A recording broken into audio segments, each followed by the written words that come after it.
Hello Politics 2C, this is Prof. Graham, and this is the exam scope for my section for your exam on the 25th of May. My section of the exam will be worth 50 marks. The exam in total will be 2 hours, or 120 minutes. It's on Saturday the 25th of May from 12:30 till 2:30. Remember to always make sure you have enough pens. Remember that you're not allowed to bring your bag into the venue, and you're not allowed to have your phone, or you're not allowed to wear hats. You know, the usual kinds of things that you would expect in exams. Everything applies as usual.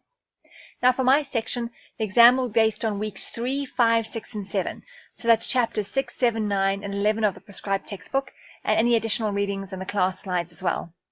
Remember, as per the test, your essay should be at least 2 pages or 1 to 2 pages in length in handwritten prose form.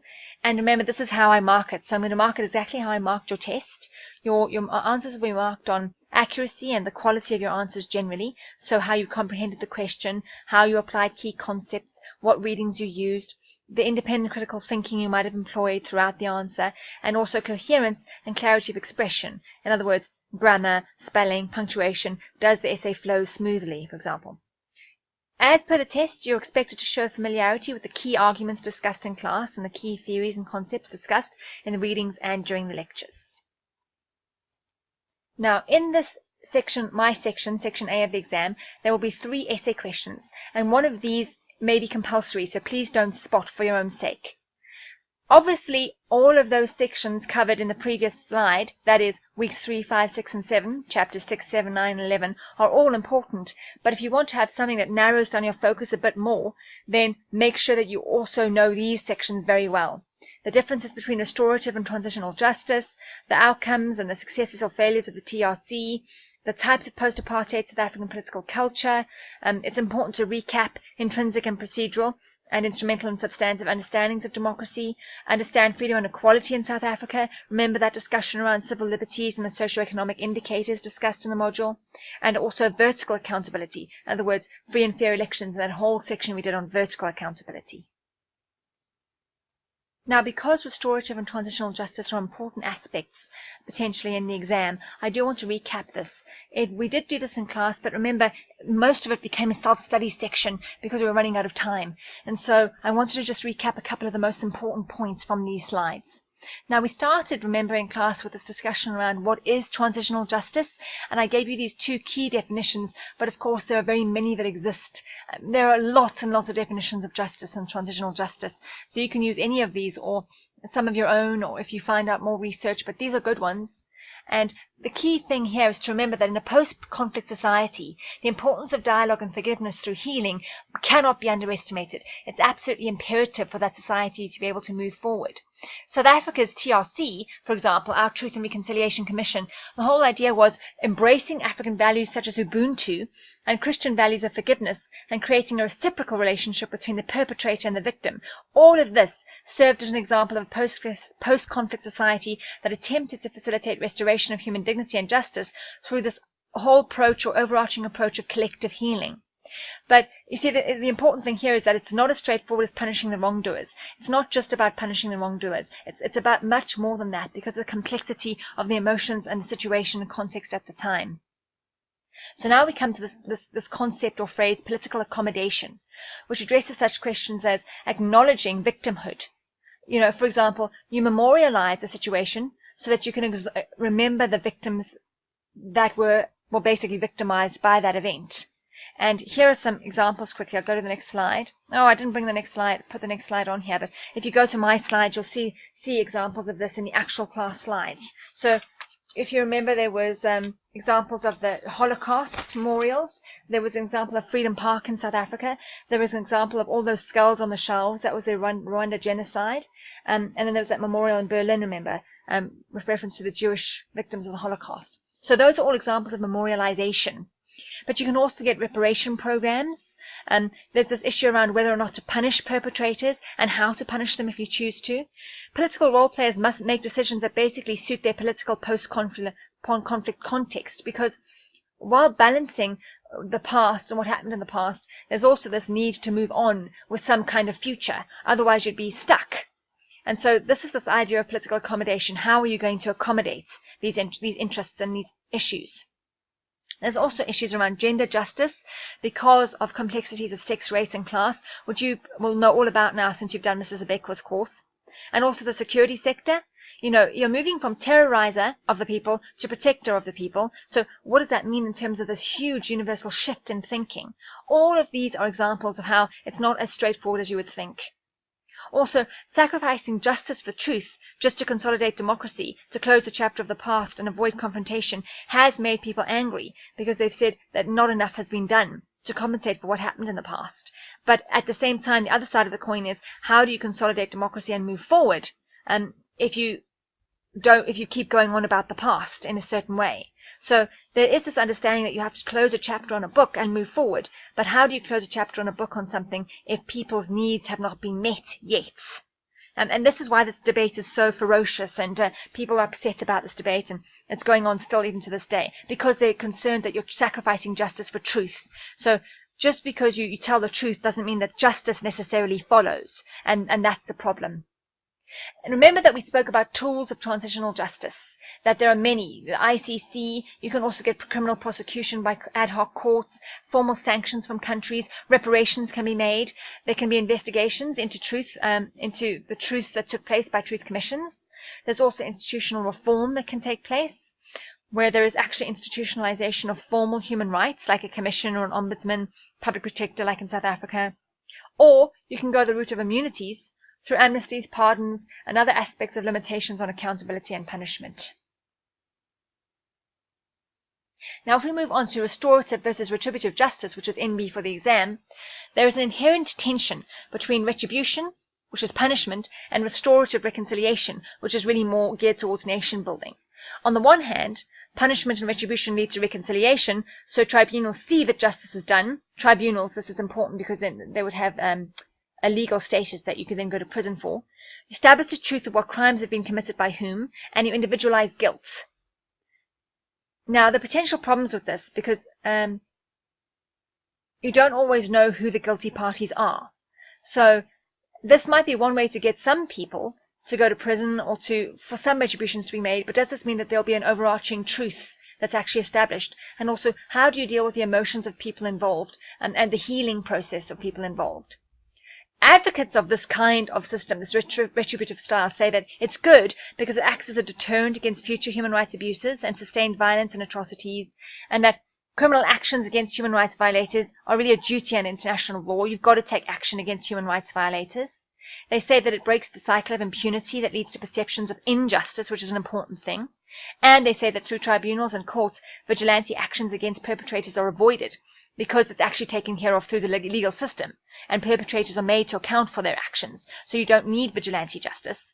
And then another one is that it individualizes guilt, so that removes the perception that whole ethnic groups or communities are responsible for human rights violations because you're pinpointing actual people who did it, not like a whole race or a whole colored group of people, etc.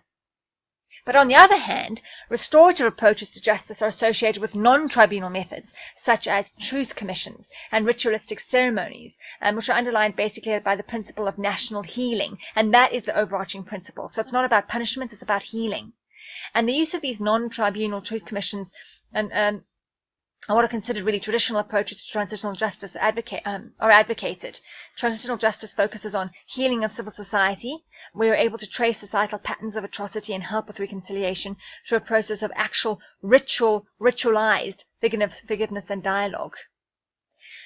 Also NB, retributive justice is based on Western notions of justice and the idea that if someone has wronged you, they must be punished by court of law. But this is not necessarily universally applicable. This is just one view of it. Reconciliation can have just as much merit. The aim of any transitional justice approach really is to facilitate some sort of social solidarity.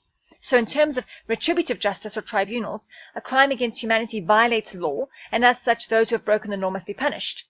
But in restorative justice, where you have truth commissions, for example, they see a human rights abuse as a violating relationships and people. And so an intervention that takes place must be aimed at restoring that relationship and learning from it so that it doesn't get repeated again, or that criminal behavior does not take place again. And then other differences would be that tribunals want to determine guilt or innocence, whereas commissions want to create the story of the atrocities that happened and understand people's narratives. Tribunals are also limited in the evidence that they hear, and they are bound by facts that can be tested and verified, whereas truth commissions don't just focus on facts, they also rely on the testimony of victims. That's important because it renders the account of each victim as a truth on its own, so people actually have a chance to tell their story. And this sometimes can be more powerful than the idea of just facts or something being right or wrong on paper. Now, reconstructing a nation and society after a violent conflict is a long process, and there are a lot of stakeholders involved, and everybody's responsible in that process. These are other vital components of transitional justice: accountability, deterrence, because you don't want it to happen again, the creation of historical records so that you remember what took place, like, for example, in Lily's Leaf, that's a living monument, basically, fostering healing and reconciliation, redress for victims, successful trials that remove perpetrators from communities, and contribute to capacity building and reform of the political, judicial, and security sectors, etc., etc. There's many that take place. And I like this picture at the bottom here because there's traditional justice in the past where you have the sword, and then you have transitional justice where you have this penknife, but it's got all these different little elements that can pop out: amnesty, reconciliation, sanctions, etc. It's just very clever because it just means that there are many more options in today's world than there used to be in the past. So to recap then, there is inherent tension between justice and political accommodation in securing a peaceful negotiated transition to democracy. There are three options basically when deciding on which process of transitional justice to actually employ. One, this collective amnesia underpinned by the notion of forgive and forget. So you can either choose to do that, where everyone just forgets what happened, so you forgive and move on. Or tribunals, which are underpinned by the notion of retributive justice and an eye for an eye type stuff. And then truth commissions, which are underpinned by the notion of restorative justice and healing through truth-telling and dialogue. Now, it's also important to consider the following. If there's an outgoing authoritarian regime, a lot of people want to avoid prosecution and escape being given public blame, obviously. And so you have to ask yourself this question: if you are the new government coming in, what do you do? Do you allow them to avoid prosecution and allow them to escape? Or do you, in the interest of the state moving forward, do you compromise and have aspects of both retributive and restorative justice? I mean, you would have to determine what you would do.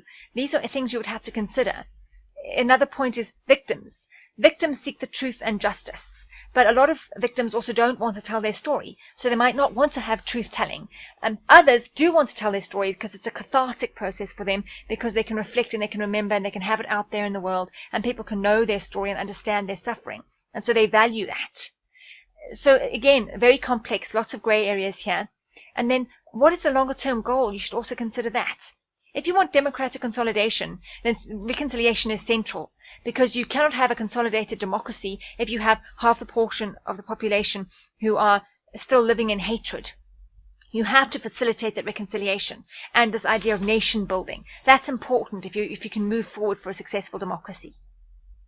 Now, the South African Truth and Reconciliation Commission, the overall purpose here was the promotion of national unity and reconciliation. And the TRC had three responsibilities or mandates. 1, investigate and report on apartheid-era human rights violations. 2, grant amnesty to perpetrators on the basis of full disclosure, and that is, they would have amnesty if they told the whole truth. And 3, make recommendations regarding reparations. The focus was not on the legislative acts of the apartheid state. That was something that the apartheid state and the post-apartheid state dealt with after the fact. But rather, the focus of the TRC was on specific politically motivated violent acts that the apartheid state committed that violated the bodily integrity rights of the victim. So, in other words, might have killed them or harmed them in some way or assaulted them in some way. And there were 3 specific committees of the TRC: the Human Rights Violations Committee, or the HRVC, which received about 21,000 statements and over 7,000 applications for amnesty. It was a lot. And then the Amnesty Committee. They were responsible for processing and deciding on both criminal and civil amnesty applications. And then you had the Reparations Rehabilitations Committee, who was supposed to make recommendations for support for victims and find ways to restore human dignity based on the findings. Now, 4 key outcomes of the TRC are important here. The first is that there was an acknowledgement that apartheid was a crime against humanity, which was essential because its impact extended beyond torture, but it also affected the dignity and rights of the black majority. So that was the first key finding. Secondly, they found that the main perpetrators of violence were the South African state and the IFP. However, the TRC also found that the ANC had engaged in human rights violations as well. the PAC had primarily targeted civilians and was thus accountable for gross violations of human rights. At the end of the TRC Commission procedure, there was a 3,500-page report that was seen as a sufficient truth of the horrors of South Africa's past. And the TRC also found that the third force, we mentioned the third force in class, they had definitely sought to undermine a peaceful negotiated settlement in South Africa, but these individuals might not have been acting with the blessing of the National Party. In other words, they might have been acting alone. Now, if we look at the successes or failures of the Truth and Reconciliation Commission, this is also important. The issue of amnesty comes up here again because it's sensitive. It was incorporated into the discourse of the TRC as incentive for perpetrators of human rights violations to come forward and reveal their actions, because there was a belief at the time that if they didn't offer amnesty, people wouldn't come forward and discuss what had happened. So it was a calculated risk that they took at the time. But the TRC also stood accused of forcing reconciliation through what is often construed as a religious discourse in the tradition of Christianity, and of commissioners creating the perception that reconciliation was the only acceptable response. So there was this idea that people accused them of saying, you came forward and you said that South Africa had to be a new South Africa and everyone had to make friends and forgive each other, and there was almost like no other way to go. So that's why the TRC is also criticized. It's also presented a limited truth and ignored many ordinary people who've been displaced in their own country because it focused only really on political activists, mostly on them. And also, the current slow pace of transformation and inadequate service delivery now in South Africa has resulted in an assessment of South Africa's TRC as having sacrificed social and economic justice for political justice. And I suppose there's quite a lot of merit there, although remember what I always say, and that is that you have to understand the context in which events take place, and that it's very easy to look back at it now and say in hindsight, oh, we should have done better, but you have to ask yourself what could have been done at that time. And so it's always important to weigh up from both sides. So in other words, you give an amnesty for political reform, but that is not in exchange for truth. And that's something it's important to consider that. So is reconciliation impossible then without real material benefit and transformation? That's the question. And there's an article link here that I also put, I think is on Ulink as well, that you can have a look at if you're interested in this. Okay, so that's it everybody. Good luck in your exam prep. I hope you all do very well in your exam on the 25th of May, and I will see you then.